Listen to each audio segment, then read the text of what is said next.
White house ने Oman में Iran और अमेरिका के मुज़ाकराती अमल को मुस्बत और तामीरी करार दिया है। एलामिया के मुताबिक अमरीकी नुमाइंदे विटकॉफ ने ईरानी वज़ीर ख़ारजा को सदर डोनाल्ड ट्रंप की बातचीत की हिदायत का बताया।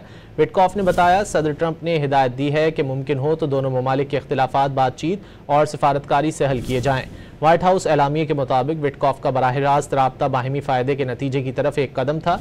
दोनों फरीकैन ने अगले हफ्ते दोबारा मुलाकात पर इत्तिफाक किया है। व्हाइट हाउस ने ओमान में ईरान और अमेरिका के मुज़ाकराती अमल को मुस्बत और तामीरी करार दिया है। एलामिया के मुताबिक अमरीकी नुमाइंदे विटकॉफ ने ईरानी वज़ीर ख़ारजा को सदर डोनाल्ड ट्रंप की बातचीत की हिदायत का बताया।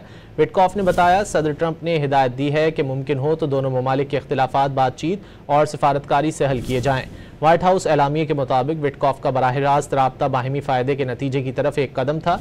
दोनों फरीकैन ने अगले हफ्ते दोबारा मुलाकात पर इत्तिफाक किया है।